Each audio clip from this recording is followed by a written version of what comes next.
자, 오늘 우리에게 주시는 말씀입니다. 함께 오늘 우리에게 주시는 말씀은 느헤미야와 13장 4절부터 14절의 말씀입니다. 우리 한 목소리로 함께 읽겠습니다. 이전에 우리 하나님의 전의 방을 맡은 제사장 엘리야십이 도비야와 연락이 있었으므로 도비야를 위하여 한 큰 방을 만들었으니 그 방은 원래 소재물과 유향과 그릇과 또 레위 사람들과 노래하는 자들과 문지기들에게 11조로 주는 곡물과 새 포도주와 기름과 또 제사장들에게 주는 거제물을 두는 곳이라. 그때에는 내가 예루살렘에 있지 아니하였느니라. 바벨론 왕 아닥사스다 32년에 내가 왕에게 나아갔다가 며칠 후에 왕에게 말미를 청하고 예루살렘에 이르러서야 엘리야십이 도비야를 위하여 하나님의 전뜰에 방을 만든 악한 일을 안지라. 내가 심히 근심하여 도비야의 세간을 그 방 밖으로 다 내어 던지고 명령하여 그 방을 정결하게 하고 하나님의 전의 그릇과 소재물과 유향을 다시 그리로 들여놓았느니라. 내가 또 알아본즉 레위 사람들이 받을 몫을 죽지 아니하였으므로 그 직무를 행하는 레위 사람들과 노래하는 자들이 각각 자기 밭으로 도망하였기로 내가 모든 민장들을 꾸짖어 이르기를 하나님의 전이 어찌하여 버림받았느냐 하고 곧 레위 사람을 불러 모아 다시 제자리에 세웠더니 이에 온 유다가 곡식과 새 포도주와 기름의 11조를 가져다가 곳간에 드림으로 내가 제사장 셀레마와 서기관 사독과 레위 사람 부다야를 창고지기로 삼고 마따냐의 손자 삭굴의 아들 하난을 버금으로 삼았나니 이는 그들이 충직한 자로 인정됨이라. 그 직분은 형제들에게 분배하는 일이었느니라. 내 하나님이여 이 일로 말미암아 나를 기억하옵소서. 내 하나님의 전과 그 모든 직무를 위하여 내가 행한 선한 일을 도말하지 마옵소서. 아멘. 자, 우리가 올해를 시작하면서 말씀과 기도의 성벽을 세우자 이런 주제로 느헤미야를 시작했습니다. 느헤미야가 거의 이제 끝자락에 왔습니다. 오늘 말씀 나누고 또 다음 주에 우리가 그 맥주감사 주일 한 반분기를 마무리하면서 제가 그렇게 막 계획을 일부러 짠 건 아닌데 하나님께 이 시간에 맞춰서 또 느헤미야를 정리할 수 있도록 우리에게 은혜를 주셨습니다. 정말 차근차근 느헤미야 속에서 하나님은 우리 각자에게 그동안 무엇이라고 말씀하셨는가 한번 좀 기억하는 그런 날들이 되기를 바랍니다. 우리가 지금 주보에 보면 영적 습관 만들기 그런 주제로 말씀 노트 쓰고 새벽 예배 또 매일 한 장씩 함께 읽고 이런 일들을 해오고 있어요. 그러니까 습관이라는 말이 요즘 뭐 자기 개발서나 또 여러 가지 그 심리학 책이나 이런 데 많이 나오죠.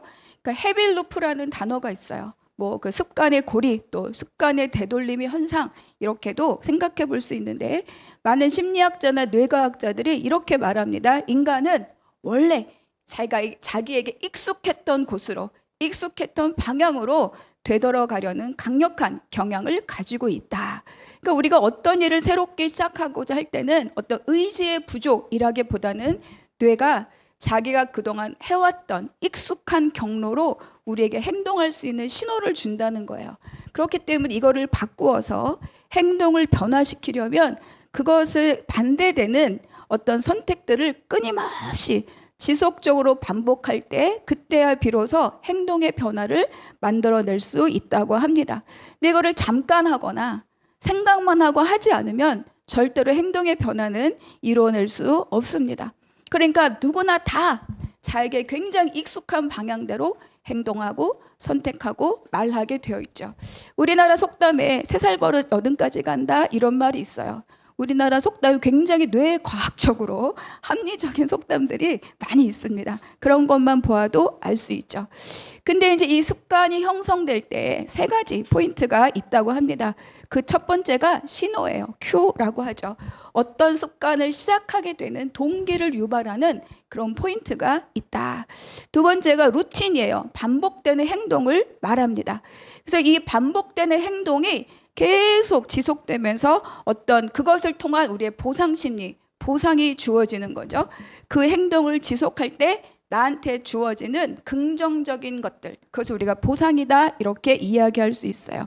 그러니까 이거는 습관에 관련된 책들을 많이 읽어보면 거기에 다 한 번쯤은 거론되는 그런 내용들입니다. 그러니까 저도 이 습관에 대해서 훈련에서 관심이 많거든요. 그 저도 그렇게 꾸준하게 무엇을 막 열심히, 마음은 열심인데 지속하는 힘이 떨어지기 때문에 습관에 대한 것들 굉장히 많이 애쓰고 노트 많이 쓰고 한 줄 쓰게 하고 감정일기 쓰고, 오늘 내가 새벽에 설교했지만 거기서 나한테는 뭐라고 하나님 다시 말씀하시는가 기록하고, 이런 것들에 대한 관심이 굉장히 많아요. 그런데 너무 안타깝게 끝까지 못한다. 그게 저한테는 굉장히 아쉬운 일이기는 합니다. 그런데 이제 이런 것들이 어떤 것을 발현하느냐, 예를 들면 이런 거예요. 내가 스트레스를 받았다. 여러분 스트레스 받으시면 가장 먼저 뭘 하시나요? 게임을 한다. 이런 분이 있죠. 또 여자분들은 막 단 것을 막 먹는다. 케이크 뭐 이런 거. 그러고 나면 어떻게 되죠? 그때 잠시 평안이 옵니다. 막 게임하면서 안정감이 오고 평안이 오고, 그 행동이 나에게 이 스트레스에 대한 보상을 주는 거예요. 근데 이것들이 계속 반복이 되면 어떻게 된다? 스트레스만 받으면 단 것을 먹고, 스트레스만 받으면 게임을 하고, 스트레스만 받으면 술 뭐 이런 걸 하게 되고, 뭐 우리는 그런 삶을 살진 않지만, 그런데 이제 이런 거를 내가 단 거를 계속 먹으니까 살찌네, 당뇨가 생기네, 게임을 계속하니까 시간을 너무 헛되게 보내네. 그럼 이것을 건강한 방향으로 바꾸려고, 스트레스가 왔을 때 나는 운동해야지, 스트레스가 왔을 때 나는 뭐 책을 봐야지, 더 스트레스가 올까요? 그런데 이거는 바꾸려면 굉장한 지속적이고 반복적인 나의 노력이 있을 때에만 가능하다는 거예요. 근데 중요한 것은 뭐냐, 이러한 원리가 어떤 우리가 일상의 삶에 대한 원리가 아니라 영적인 삶에도 동일하게 적용된다는 것을 오늘 본문이 우리에게 가르쳐 줍니다. 여러분, 우리가 내일부터 다시 한번 또 출애굽기를 할 건데, 애굽을 떠나온 이스라엘 백성들이 어떻습니까? 무슨 일만 생기면 뭐라 그래요? 애굽으로 돌아가자. 한 지도자를 세워 애굽으로 돌아가자. 매장지가 없어서 우리를 끌고 나왔느냐. 돌아가자라는 말과 원망의 말이 습관적으로 반복적으로 계속 출애굽기 내내 반복되고 있습니다. 홍해를 건넜을 때 그들은 춤추고 솟구치고 하나님의 높고 영화로우심을 찬양했지만 그때뿐이에요. 그 이후는 반복되는 원망, 불평, 하나님에 대한, 또 모세에 대한, 아론에 대한 저주, 이런 것들이 끊임없이 반복되고 있다는 거죠. 그러니까 하나님을 우리가 찬양할 수는 있지만 그 찬양의 삶이 끝까지 우리의 삶에, 우리의 내용으로 이어져 가는 것은 쉽지 않다. 그러니까 하나님의 말씀, 하나님의 은혜가 내 안의 가치로 내재화될 때, 그때야 우리는 그 삶을 비로소 살아내는 사람들이 된다는 거예요. 그러니까 우리는 이것을 내재화되지 않으면 언제든지 옛사람으로, 언제든지 애굽에 있던 시절로, 언제든지 하나님의 것을 피하는 삶으로 되돌아갈 수도 있다. 근데 이것을 내재시키는 게 뭐냐면 우리의 고난이고 우리의 광야입니다. 자, 그런데 오늘 13장의 본문, 우리가 읽은 본문이 바로 내재화되지 않은 사람들이 하나님 앞에서 어떻게 되돌아가는가, 그것을 보여주는 장면이 바로 오늘의 본문입니다. 우리가 지난주 잠깐 되돌아보면 사람들이 성벽을 하나님께 기쁨으로 봉헌하고 난 다음에 하나님 앞에 언약한 대로 다 실천했습니다. 그들이 기쁘게 하나님 앞에 11조를 드렸고, 제사장, 레위인, 느디님, 놀이하는 자 다 뭐죠? 하나님 섬기는 일, 결례를 행하는 일에 다 열심으로 성실하게 행했고, 그리고 그들에게 마땅히 주어야 될 목들이 다 주어졌습니다. 또 중요한 것은 그들이 말씀에서 가르쳐 준 대로, 말씀에서 들린 대로 암몬과 모압 사람을 자기들 안에서 다 분리시켰어요. 그래서 하나님이 주신 원칙대로, 말씀이 가르쳐 주신 대로, 그들이 하나님 앞에 약속한 대로, 언약하고 인봉한 대로 그들이 다 행하였다. 그래서 그것이 지난주의 말씀, 그 기쁨의 말씀이었습니다. 근데 오늘의 장면은 너무너무 충격적인 장면이 우리한테 보여지는 거예요. 잠시 느헤미야가 자리를 비운 그때에 어떤 일이 벌어졌는가?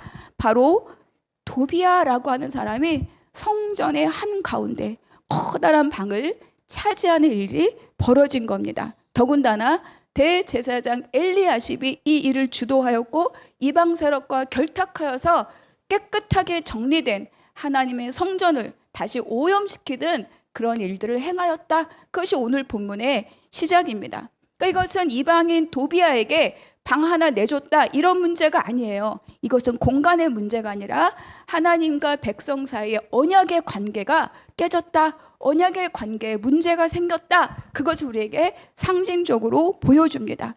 그래서 오늘 본문은 우리에게 묻고 있는 거예요. 우리가 은혜를 받은 그 이후에 무엇을 경계해야 되는가?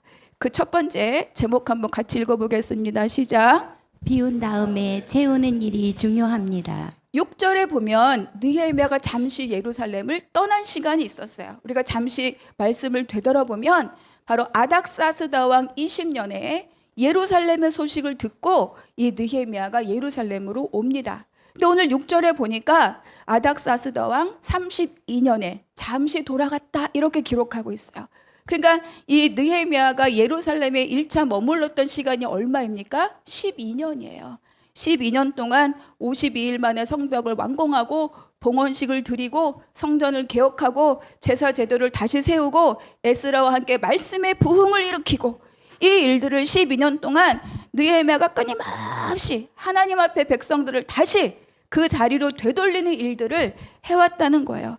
근데 그때 예루살렘 올 때 느헤미야가 그 왕에게 무엇을 약속했습니까? 잠시 기한을 정하고 왔어요. 제가 갔다가 되돌아오겠습니다. 그 약속을 이루어 느헤미야가 돌아간 거죠. 그 사이에 이 일들이 벌어졌다는 거예요. 4절과 5절 다시 한번 읽어보겠습니다. 시작. 이전에 우리 하나님의 전의 방을 맡은 제사장 엘리야십이 도비아와 연락이 있었으므로 도비아를 위하여 한 큰 방을 만들었으니 그 방은 원래 소재물과 유향과 그릇과 또 레위 사람들과 노래하는 자들과 문지기들에게 11조로 주는 곡물과 새 포도주와 기름과 또 제사장들에게 주는 거제물을 두는 곳이라. 여기 잠시 보이지 않던 이름이 다시 보입니다. 누구죠? 도비아입니다. 도비아는 느헤미야가 백성들과 함께 성벽을 짓고자 했을 때 느헤미야가 예루살렘 온 그 순간부터 끊임없이 성벽 재건을 협항했던 아주 대표적인 사람이 바로 이 도비아입니다. 그리고 어제 말씀, 어제가 아니라 지난주 말씀에 우리가 살펴본 것처럼 모세의 율법에 기록된 대로 암몬과 모압 사람들을 다 분리시켰어요. 암몬과 모압 사람이 왜 여호와의 총회에 들어오지 못했느냐? 그것은 종족의 문제가 아니라 그랬습니다. 그들이 이스라엘 백성들을 공격하고 물론 환대하지 않았던 것은 그것은 뭡니까? 하나님이 이스라엘 백성을 통하여 하실 일, 그 구속사를 회방했던 자들이기 때문에 하나님의 총회에 영원히 들어오지 못할 것이다. 이렇게 말씀하셨던 거예요. 그런데 이 느헤미야에서 계속 도비아를 뭐라고 설명하고 있느냐? 암몬 사람 도비아다 이렇게 말하고 있었죠. 그 도비아가 하나님의 성전 한가운데 커다란 방을 차지하고 그 자리에 둥지를 틀고 앉아있다 이렇게 오늘 우리에게 말씀해주고 있어요. 더구나 그 큰 방은 어떤 방이냐? 하나님께 드리는 제사를 준비하는 방이에요. 그 성전을 섬기는 사람들에게 나누어질 목, 백성들이 기쁨으로 드린 11조를 보관하는 방이 그 방입니다. 그 방에 있는 물건으로 제사장들의 몫을 주고 레위인들의 몫을 주고 노래하는 자들과 문지기들과 느디님 사람들에게 줄 몫을 나누어 주는 그 하나님의 성전의 가장 핵심을 운영하는 핵심적인 방인데 그 방에 누가 있다? 이방 사람, 암몬 사람 도비아가 그 방을 차지해 버렸다 이렇게 말하고 있는 거예요. 더구나 이 일을 주정한 자가 누구냐면 제사장 엘리야십이다. 이 제사장은요 3장에 보면 처음에 성벽을 재건할 때 맨 먼저 제사장 그룹이 일어났고 그때 맨 앞장섰던 대제사장이 엘리야십입니다. 그런데 그가 지금 이 성전에 있는 커다란 방을 도비아에게 내어주는 이 일을 버렸다는 거예요.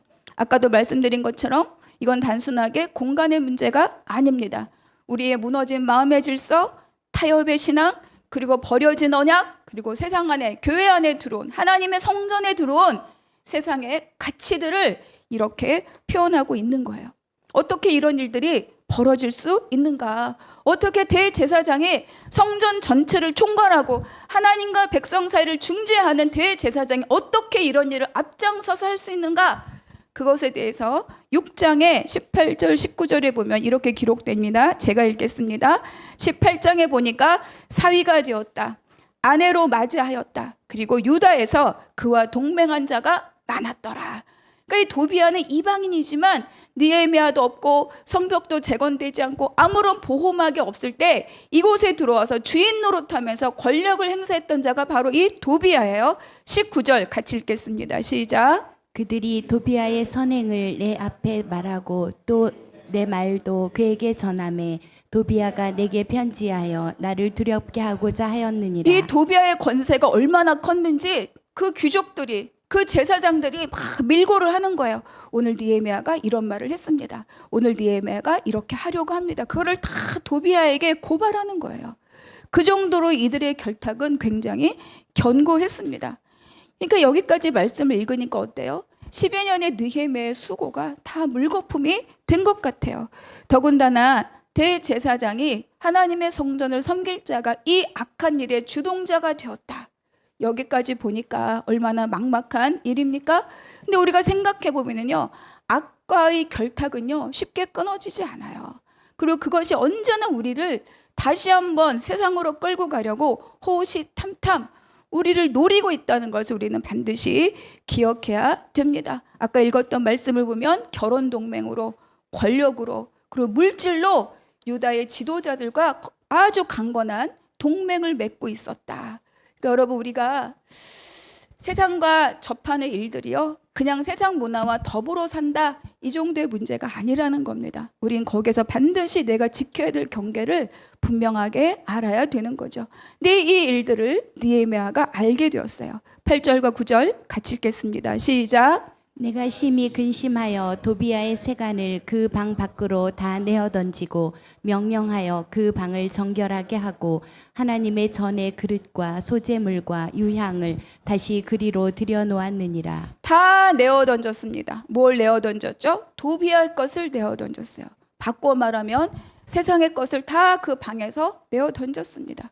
그 다시 들여놓았죠. 무엇을 들여놓았습니까? 하나님의 전의 그릇과 소재물과 유향.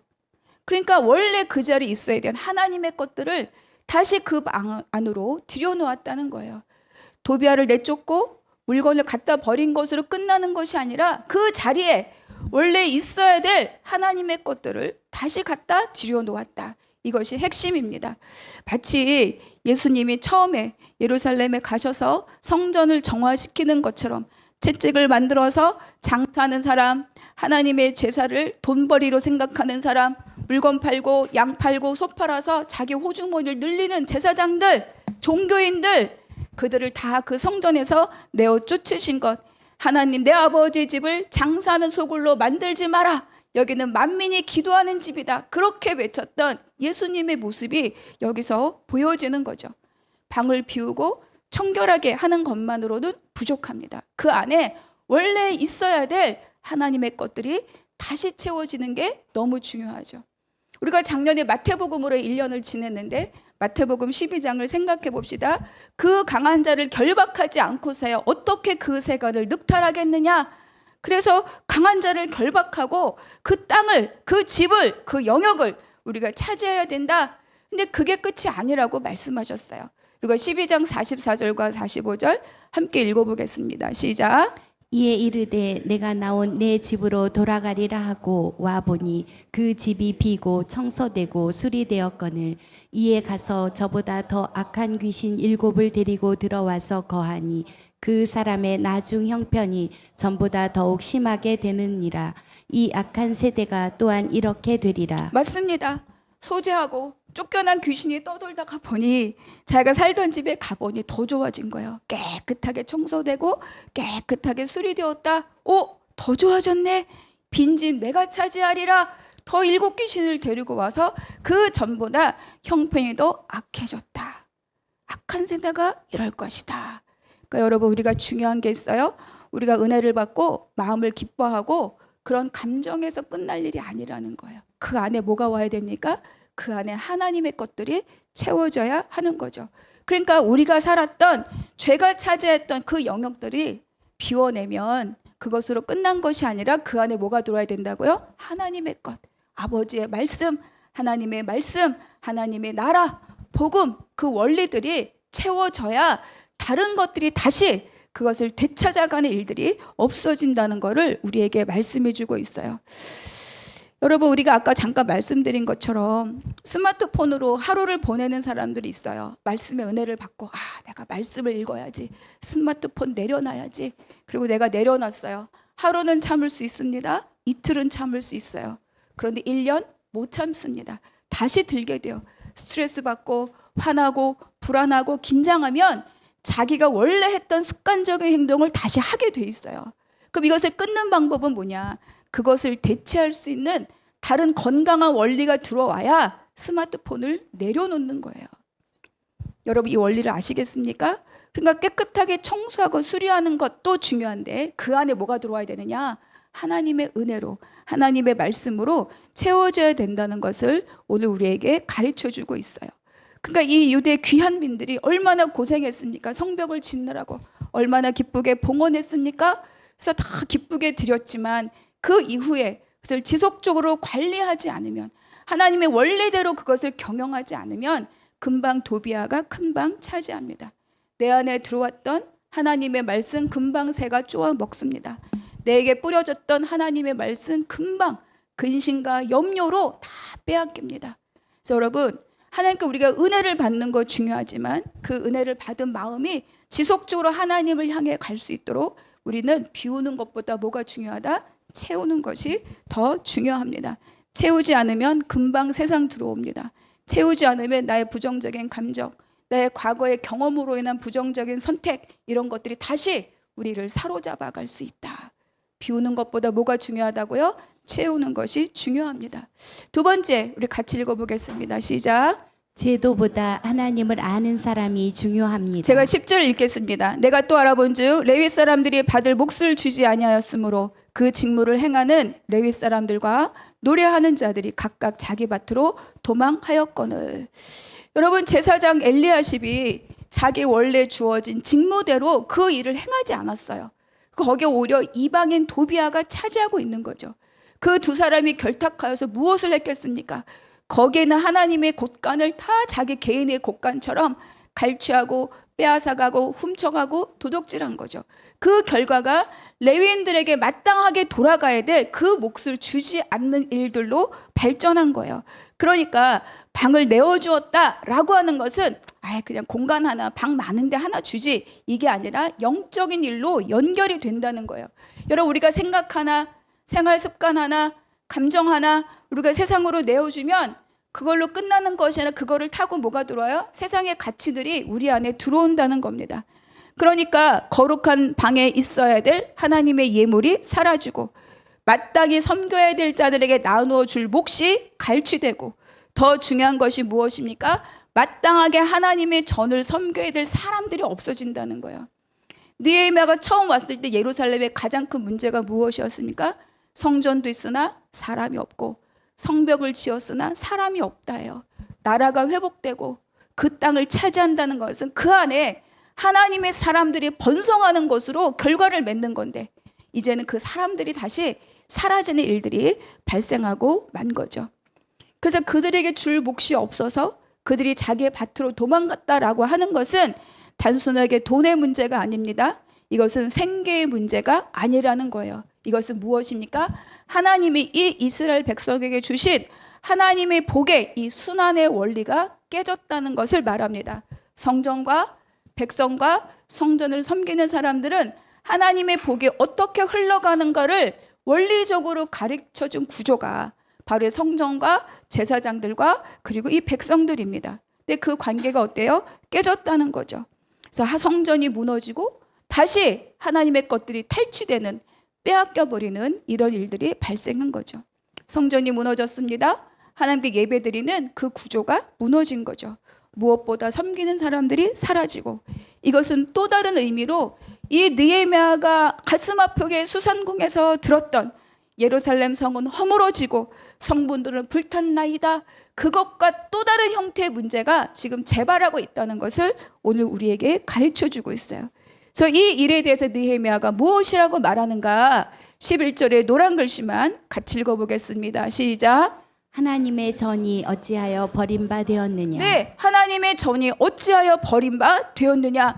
여러분, 이들의 회복의 가장 핵심적인 것이 뭐였어요? 우리 하나님의 전을 결코 버려두지 아니하겠나이다. 내가 하나님을 중심으로 하나님 말씀의 원리대로 하나님의 나라의 백성답게 살겠습니다. 그것의 총칭이 우리가 하나님의 전을 버려두지 않겠습니다 였는데, 오늘 느헤미야가 다시 말하는 거예요. 하나님의 전이 어찌하여 버림바 되었느냐. 그 너희의 맹세는 다 어디로 갔느냐? 인봉한 그 언약은 어디로 갔느냐? 너희의 결단은 어디로 갔느냐? 너희의 은혜와 기쁨은 어디로 갔느냐? 어찌하여 하나님의 전을 다시 이렇게 버려두게 되었느냐? 이것을 이 느헤미야가 가슴 아파하고 있는 거죠. 그래서 그가 다시 한 일이 무엇입니까? 가장 먼저 한 일이 레위 사람을 다시 부르는 거예요. 레위 사람을 다시 모아 다시 어디에 세웠다? 제 자리에 세웠다. 예배를 섬길 자는 예배를 섬기는 자로, 봉사할 자는 봉사하는 자리로 다시 세웠다. 이렇게 말씀하고 있어요. 그러니까 생업의 문제로 흩어진 레위인들을 다시 불러서 예배의 자리로, 하나님의 전을 섬기는 자리로 다시 돌아오도록 불렀다는 거죠. 성전의 직무가 회복되었습니다. 하나님의 복의 질서가 다시 회복되어 가고 있음을 오늘 우리에게 가르쳐주고 있는 거죠. 그래서 하나님의 성전, 그 하나님의 성전을 섬기는 자들의 질서가 다시 회복되었더니 어떤 일들이 벌어지는가? 이 영향력이, 이 바르게 세워진 질서의 영향력이 백성들에게도 흘러갑니다. 백성들도 영적으로 회복되고 그들이 살아나고 그들이 다시 한번 기쁨으로 성전을 찾는 거예요. 근데 여러분, 유대인들은 성전을 찾을 때 빈손으로 오지 않습니다. 다 하나님께 드릴 예물을 들고 와요. 자, 12절 같이 읽겠습니다. 이에 온 유다가 곡식과 새 포도주와 기름의 11조를 가져다가 곳간에 드림으로. 하나님 감사합니다. 우리의 삶에 함께 하시니 감사합니다. 예물을 들고 오고 그 예물이 곳간에 드려지고 그것이 마땅히 몫으로 받아야 할 자들에게 드려지고, 그럼 그들은 마땅히 그들이 해야 될 성전을 섬기는 일을 전념하고 하나님께 제사가 회복되고 하나님께 예배가 회복되고 그 축복과 그 은혜로 백성들에게 복이 흘러가고 이 하나님의 복의 원리가 다시 회복된다는 거예요. 그래서 이뿐만 아니라 이 느헤미야는 이것을 바르게 관리할 사람을 세웁니다. 13절 제가 읽을게요. 내가 제사장 셀레미야와 서기관 사독과 레위 사람 부다를 창고지기로 삼고 matthaniah의 손자 삭불의 아들 하난을 버금으로 삼았나니 이는 그들이 충직한 자로 인정됨이라. 그 직분은 형제들에게 분배하는 일이었느니라. 제사장 엘리야십과 도비아가 성전의 그 큰 방을 차지하고 무엇을 했겠습니까? 나누어 주는 일을 하지 않은 거예요. 주어야 할 것을 주지 않고 다 자기 호주머니로 착복하고 갈취하고 하나님의 곳간을 내 곳간으로 삼아서 하나님께 불법을 행한 자들이 바로 도비아와 제사장이었다는 거죠. 그래서 느헤미야가 사람을 세우는데 대제사장을 세웠다 이렇게 말하지 않아요. 다 뭐라고요? 충직한 사람을 세웠다 이렇게 이야기합니다. 여러분, 교회 안에는요 사람이 중요합니다. 그 사람은 머리가 좋거나 높은 지위를 갖거나 똑똑하거나 이런 사람이 아닙니다. 어떤 사람이 중요합니까? 하나님을 아는 사람이 중요합니다. 여러분, 교회가 건강하다는 것은 큰 교회를 말하는 것이 아니라 설교 잘하는 목사님이 계신 것이 아니라 그 교회를 구성하는 사람이 건강해야 그 교회가 건강합니다. 여러분, 우리가 영적으로 무엇으로 건강해집니까? 세상의 지식으로 건강해지지 않아요. 여러분, 우리가 건강해지는 것은 건강한 영의 양식을 먹을 때 건강해집니다. 도덕적인 삶도 요즘 하도 이런저런 일들이 많으니까 도덕적이고 윤리적인 삶도 우리에게 약간의 유익이 있을 수 있으나 그러나 그것이 우리의 인생을 보장하지 않습니다. 우리의 인생을 붙들고 가는 힘은 뭐냐? 바로 말씀 안에 들어있는 하나님 나라의 원리, 말씀의 질서대로 살아가는 사람으로 이 공동체가 회복되고 건강해지고 그 공동체 안에서 하나님이 일하신다는 것을 오늘 이 13절 말씀에서 가르쳐 주는 거예요. 11조 제도가 있고 11조에 11조 제도가 있고 예배의 제도가 있고 느디님 사람이 할 일이 있고 제사장이 할 일이 있고 다 제도가 있으나 그것을 운영하는 사람이 하나님의 말씀에 붙들려 있지 않으면 여러분 그 제도는 힘이 없습니다. 엘리야십과 같은 사람이 있고 도비아 같은 사람이 핵심을 차지하고 있으면 그 성전과 그 예배는 하나님 앞에 바르게 드려질 수 없는 거죠. 우리가 기독교 역사 가운데 313년에 콘스탄티누스 황제가 기독교를 공인합니다. 국교로 삼아요. 그래서 이제 핍박받고 도망다니고 처형당하고 이런 기독교가 아니라 국교로 공인받고 대놓고 예배드리고 대놓고 경배하고 대놓고 모임할 수 있는 그런 교회로 바뀌었어요. 근데 여러분, 이것이 기쁜 일이 아니라는 거예요. 어떤 일이 벌어지느냐? 그동안 생명을 걸고 복음을 붙들고 목숨을 걸고 신앙을 지켰던 사람들, 이 사람이 갖고 있던 신앙은 무엇입니까? 부활신앙이에요. 예수님이 부활하셨다. 그건 믿고 오늘 오실지 모르는 예수님, 내일 오실지 모르는 예수님, 내 몸에 사자의 이빨이 찍힐 때 오실지 모르는 그 예수님을 기도하며 생명을 걸었어요. 근데 그 부활신앙이 없어지는 거예요. 오늘도 안전하고 어제도 안전했고 내일도 안전하리라. 그 안에 공동체, 그리고 누가 들어오느냐? 세상을 끊지 않은 사람, 술과 도박을 끊지 않은 사람, 정치적인 야합을 끊지 않은 사람, 뭐죠? 불법을 끊지 않은 사람, 세상에 온갖 오물들을 다 묻힌 사람들이 정치인이란 이유로, 귀족이란 이유로 오는 거예요. 왜? 왕이 말했기 때문에 왕을 보고 오는 거죠. 부활하신 예수님을 보고 오는 것이 아니라 왕을 보고 오는 거예요. 그러면서 교회는 급격하게 타락의 길을 가게 됩니다. 물론 이 일조차도 하나님의 커다란 구속사 안에 하나님이 다루어 가시는 일들이라는 거예요. 근데 여러분, 이 다루어 가심의 모양이 그들에게만 있었겠습니까? 우리에게도 있다는 거죠. 우리 개인에게도, 우리 교회에게도, 한국 교회에게도 하나님이 일하신 모든 영역에 다 하나님이 이러한 방법으로 다루시고 또 풀어주시고 다시 세우시고 다시 정결케 하시는 그 일들이 우리의 인생 가운데, 교회 안에, 우리의 삶 안에 하나님의 일하심이 이렇게 흘러가고 있다는 겁니다. 그래서 여러분, 교회나 모든 것은요, 제도가 중요하지 않고 무엇이 중요하다? 사람이 중요합니다. 여러분, 우리 교회는 한 사람 한 사람이 중요해요. 한 사람 한 사람이 말씀으로 세워지는 게 너무 중요한 일입니다. 너무 중요한 일이에요. 제가 가장 공들이는 일이에요, 여러분. 중요한 일입니다. 세 번째, 같이 읽겠습니다. 시작. 하나님께 기억되는 삶이 중요합니다. 14절 같이 읽겠습니다. 내 하나님이여, 이 일로 말미암아 나를 기억하옵소서. 내 하나님의 전과 그 모든 직무를 위하여 내가 행한 선한 일을 도말하지 마옵소서. 자, 이 느헤미야가 기도한 이 기도의 내용이 뭐를 의미하는 건가? 하나님, 나를 기억하옵소서. 내가 행한 선한 일을 도말하지 마옵소서. 도대체 이 기도의 의미가 뭘까? 하나님, 내가 얼마나 잘했는지 알고 계시죠? 내가 얼마나 수고했는지 알고 계시죠? 내가 도비아 팍 쫓아냈잖아요. 저 잘했죠? 이런 하나님의 칭찬을 갈구하는 기도인가? 그렇지 않을 거예요. 느헤미야는 그런 기도를 하는 사람이 아니라는 것쯤은 우리가 오래도록 상반기 내내 느헤미야를 함께 나누면서 충분히 그렇게 알고 있죠. 도대체 이 기도의 의미가 뭘까? 여기 보니까 도말하지 마옵소서 이렇게 기록되어 있죠. 도말한다는 것은 말 그대로 싹 없애준다는 거예요. 싹 없애버린다, 지워버린다, 이런 뜻입니다. 그러니까 느헤미야는 이 기도 속에서 자신의 수고, 자기가 12년 동안 또 바사에 갔다가 되돌아서 와서 한 그 모든 일, 그 모든 일들이 세상 사람의 머릿속이 아니라, 세상의 기록이 아니라 하나님께 기억되고 하나님께 기록되는 그런 일들이 되기를 간절하게 소망하고 있는 거죠. 이거는 상급을 바라는 계산이 아닙니다.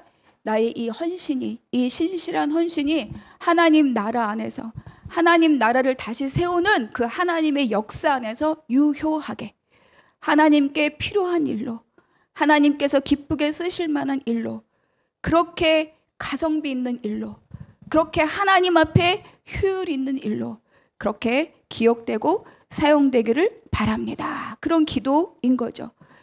그러니까 느헤미야는 세상 사람들이 나를 어떻게 볼 것인가, 도비야가 나를 어떻게 볼 것인가, 유대 귀족이 나를 어떻게 볼 것인가, 제사장들이 뭐라고 할 것인가, 그건 중요하지 않아요. 하나님의 기억 속에 내 인생은, 내 삶은, 내 행동은, 내 선택은 어떻게 기억될 것인가. 그래서 하나님, 나의 이 선한 일이 하나님 앞에 필요 없다라고 없어지는 일이 아니라 하나님이 정말로 충성된 종아 수고하였다라고 기억되는 그 일로 도말되지 않도록 기억하여 주시옵소서, 이렇게 기도하고 있습니다. 그리고 이제 새벽에 계속 열왕기 말씀 한 장씩 묵상해 왔죠. 이제 곧 끝납니다. 열왕기하도. 근데 여러분, 열왕기의 기록에 뭐만 남아 있나요? 그 왕이 얼마나 대단한 일을 했는지는 기록되어 있지 않아요. 누구랑 싸워서 엄청 이겼다, 뭘 빼앗아 왔다, 땅을 차지했다, 뭘 중수했다, 성벽을 다시 차지했다. 잠깐, 찔끔. 하나님이 기억하는 것은 그 왕이 나와 함께 어떻게 살았느냐, 그 왕이 내 앞에 어떻게 살았느냐만 기억하셔요. 어떻게 살았느냐만 기록하게 하셨습니다. 네가 나와 동행하였느냐, 네가 왕이냐 중요하지 않아요. 네가 뭐 북이스라엘과 전쟁해서 뭐 그 땅을 다시 되찾아왔느냐, 아람과 싸워서, 아닙니다. 전쟁할 때 너는 어느 편에 서 있었느냐, 무너질 때 너는 어느 자리를 지키고 있었느냐, 병들었을 때 너는 누구를 찾아갔느냐, 그거를 하나님이 기억하시고 기록하시는 거지, 네가 병이 나았느냐는 중요하지 않다는 거예요. 느헤미야는 그것을 기도하고 있습니다. 하나님, 제가 했던 이 모든 수고가 하나님 앞에 기억된 일이 되었으면 좋겠습니다. 여러분의 믿음의 인생이 이렇게 하나님께 기억되기를 축복합니다. 그래서 오늘의 말씀은 우리에게 가르쳐 주는 거예요. 은혜를 받았다가 끝이 아니다. 은혜를 받은 그 후에 우리가 경계해야 될 일들이 있다는 겁니다. 다시 불의와 결탁하는 일, 다시 세상과 손 맞잡는 일, 그래서 내 마음 안에 다시 세상에 들어와서 내 마음에 뿌려진 하나님의 것들이 다시 다 빼앗기고 탈취되고, 그런 일들이 없는 삶, 그러기 위해서 어떻습니까? 비어진 자리에 말씀으로 채워야 한다. 그 자리에, 그 공동체 안에 하나님을 아는 사람으로 세워져야 한다. 그리고 사람이 아니라 그럼을 통해서 하나님의 기억되는 그런 삶으로 살아가야 한다. 그것을 오늘 우리에게 가르쳐주고 있는 거예요. 여러분, 신앙의 주체는 사람이 아닙니다. 내가 열심히 믿어서 열심히 하나님의 복을 받는다? 아닙니다. 내가 하나님을 향할 때 하나님이 나에게 주시는 복으로 우리가 살아가는 거예요. 나 중심의 신앙이 아니라 우리가 하나님의 중심. 그래서 성전 큰 방에 도비아가 있는 게 문제인 거예요. 여러분, 열심히 교회 나오고 목사고 권사고 장로이지만 우리가 성전이 그 중심에 도비아가 있는 그 삶을 하나님이 기뻐하시지 않는다는 거예요. 직분이 중요하지 않고 느헤미야가 대제사장, 당신 대제사장이니까 이 일 맡으십시오가 아니라 충직한 자들로 세운 것처럼, 우리는 신앙의 주체가 아니라 우리는 온전히 하나님께 의탁하는 자들이라는 것을 기억하시기 바랍니다. 그렇기 때문에 우리의 신앙의 균열이 생기면요, 언제든지 육신의 정욕과 안목의 정욕과 이생의 자랑에 다시 우리를 타고 들어와 나의 성전을 무너뜨릴 수 있습니다. 그래서 이 세상 것들이 내 안에 채워지면 우리는 어떤 일에도 참 기쁨과 만족을 누릴 수 없는 거죠. 마치 소금물 먹는 것처럼. 그래서 여러분, 우리가 반년 동안 1월 첫 주부터 6월 마지막 주, 다음 주에 이제 느헤미야를 정리할 터인데, 그동안 나는 어떻게 말씀과 기도의 성벽을 세웠는가? 오늘 세워서 내일 안 세워도 되는 것이 아닙니다. 이거는 날마다 할 일이에요. 날마다 말씀 한 장, 그렇죠? 또 나의 묵상 한 절, 또 나의 기도 한 자락, 그것이 날마다 어떤 것도 하나님이 주신 것을 빼앗기지 않고 하나님의 나라로 세워가고 하나님의 복의 질서대로 살아가는 하나님의 복된 자로 살아가는 방법인 것을 다시 한번 부탁을 드립니다. 그럴 때 우리가 건강한 삶의 질서가 세워지는 거죠. 근데 여러분, 우리가 이럴 수 있어요. 저도 그렇게 좌절할 때가 있습니다. 맞는데 그래서 꾸준히 하다가 나 또 못했어. 나는 왜 이럴까? 여러분 고민하지 마시기 바랍니다. 우리가 지난주에 살펴봤던 말씀 중에 이런 한 구절이 있죠. 그러나 우리 하나님이 저주를 돌이켜 복이 되게 하셨다. 내가 주체가 아니기 때문에 우리 넘어져도 그냥 하나님 다시요.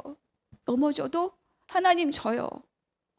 그것만 놓치지 않으면 하나님이 하나님의 손으로 우리를 한 번도 우리 손을 놓친 적이 없는 하나님의 강건하신 손이 우리와 우리 교회와 우리 모든 삶을 인도하실 줄로 믿습니다. 그래서 날마다 말씀에 기도에 성벽에 든든히 세워져가는 우리 성도님들 그리고 한나무 교회가 되기를 주님의 이름으로 축복합니다. 기도합니다. 하나님